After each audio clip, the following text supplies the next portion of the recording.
A few years back, my husband Will and I were doing a book tour in Europe, and we went to a library in Munich, Germany, that's called the International Children's Library. And it has over 600,000 books in 130 languages. And the International Children's Library was started by a Jewish woman named Jella Lepman.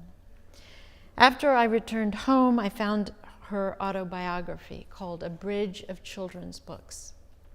She escaped Germany with her life during World War II. And in 1945, the U.S. occupying forces in Germany asked Jella Lepman to come back and do something to help women and children in the war-ravaged country. And Jella studied the situation, and she said, as much as food, they need food and shelter, the children in this country need children's books. Because most of the children in the country had only been alive long enough to read books of Nazi propaganda. So Jella, with the help of Eleanor Roosevelt, began collecting books from all over the world, and they formed the International Children's Library. I started reading children's books, rereading them, when I was in my 20s in New York City. I lived in the Village with my husband Will, who was an actor and a musician, and we lived in a sixth-floor tenement on Bleecker Street with no sink in the bathroom. I always give that as an example of our deprivation, but it was hard. and the apartment was just, about as big as this platform. And little did we know we'd be stuck in it for 17 years. But as I was struggling to make a living, I was working as a bartender and a waitress at night. And during the days, I would free up my time to find out what I could do, what my talent was. But when I started going to the Children's Book Council Library in Manhattan on cold winter days, I was looking at children's book illustrations, bemoaning that I couldn't achieve that talent myself. And I started reading these beautiful, wonderful, whimsical books, most of them for the first time in my life.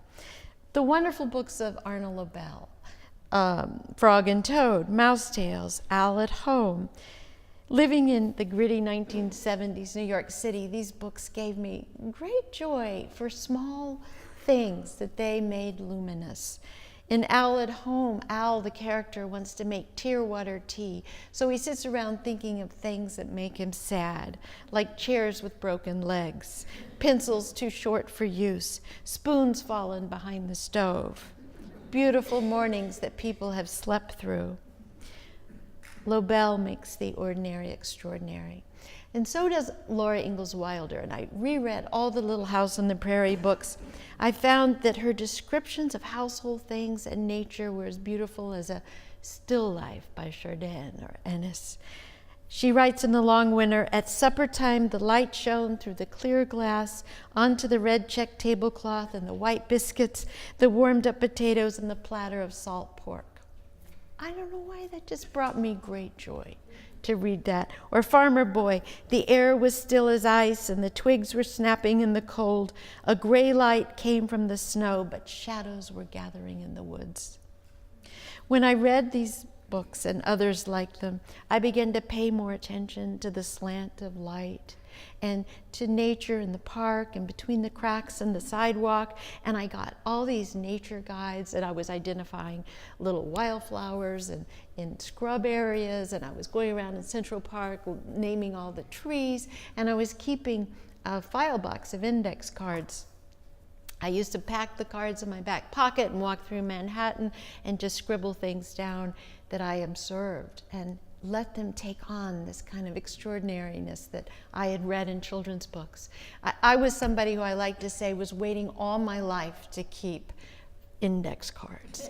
And finally I had them, and I had categories like smell, light, food, weather, dialogue, facts of nature in a red box. And I went through the red box preparing this talk and found cards that said things like odor of damp earth, rain-soaked road, peach-colored autumn sky.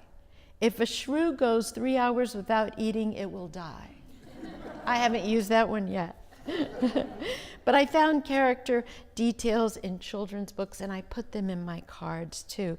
Wind in the Willows, Mole's brown little face with whiskers, E.B. White's description of Stuart Little. Before he was many days old, Stuart was not only looking like a mouse, but acting like one too, wearing a gray hat and carrying a small cane.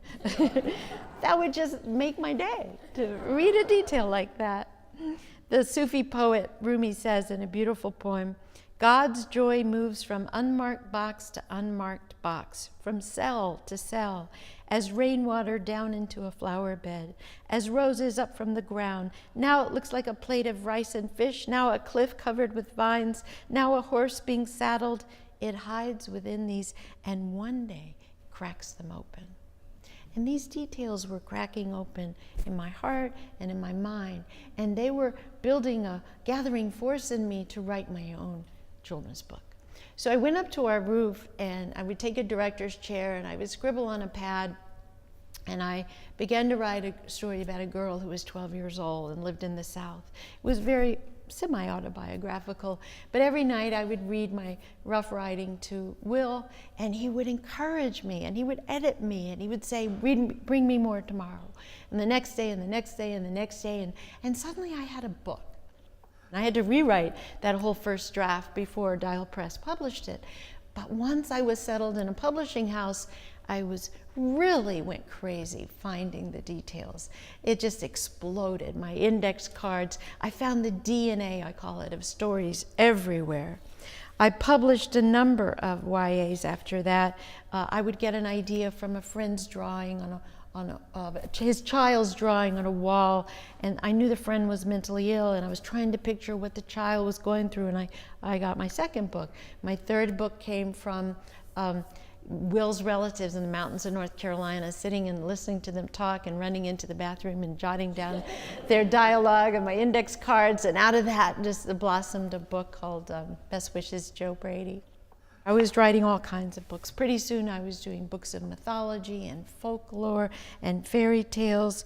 I was doing Greek myths and medieval tales, and I did a book of American tall tales and biographies of Washington and Franklin and anything. It was just a feast of things that I was allowed to do. Didn't make much money at it, but just felt this wonderful participation in a world that belonged to me. During the American Tall Tale adventure, I scrambled all kinds of early American talk taken from early almanacs I found in the libraries from the 1900s, and out of that grew another project called Adeline Falling Star. So I was really having a blast.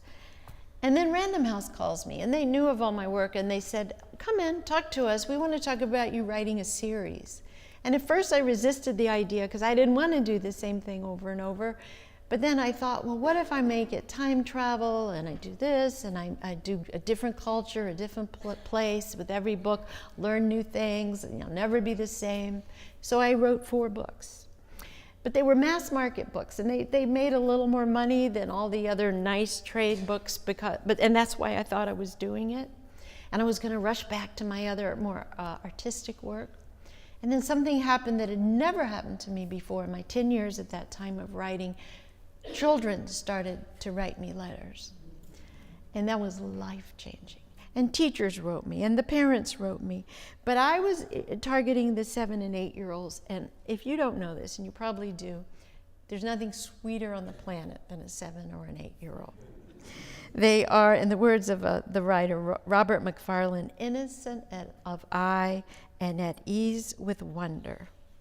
And the more letters I got, the more intoxicated I became. I got food from them. I got apples, marshmallows, handmade jewelry, bookmarks, birthday cards, invitations, Valentine's, stories, illustrations, and hilarious bits and pieces of letters that were trying to bolster my self-esteem.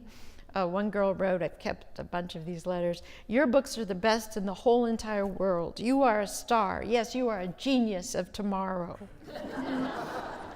I love this letter. I like your book because it almost made me smart. Another one, if you keep making these books, I will keep reading them, and I hope this inspires you to be a better writer. If you get stuck while writing your books, write me and tell me what you're stuck on, and I might write back with a few ideas. They send me lots of suggestions for subjects. One of my favorites and the most mysterious I ever got was, I have a suggestion for the Jack and Annie books. I want to know about sodium, calories, in my brain, and why I lose water and sodium when I perspire, and why I have a runny nose. I haven't written that book yet. And sometimes they would invite me over for a meal. A boy in Mississippi once wrote what he'd like to serve me for lunch: chicken, steak, corn, peas, beans, mashed potatoes, cookies, pie, and name your drink.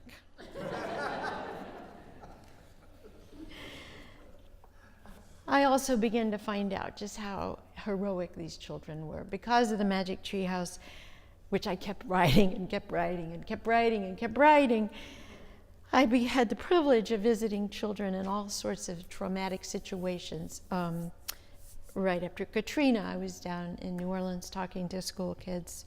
I visited Japan, went to the area where the tsunami had hit.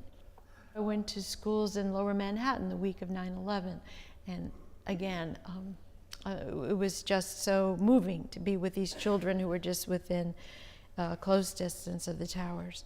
I talked to orphans through the Dave Thomas Foundation, and Will and I made a visit to the Navajo and talked to orphans from an orphanage on the Navajo reservation.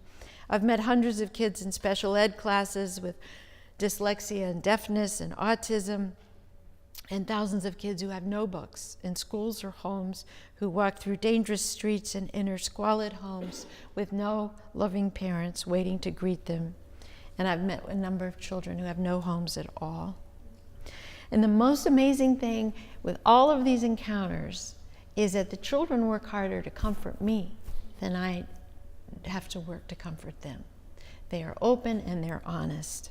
Years ago, I adopted an inner city school, and it was before Magic Tree House, and several authors, we'd each adopted a very hard up school. And I gave a presentation, and a little girl wrote me a week later, I get a letter, and I thought, how did she get my address? How did she get an envelope? A second grader. And she said, that book you showed our class, could you send me one? And I wrote her back in an obligatory note, oh, I don't think I can do that, because then I'd have to send one for everyone in the class, and I put it away.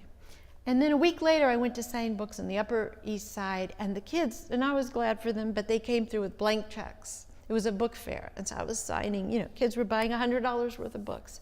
That day, as fate would have it, I went home and got a second letter from that little girl.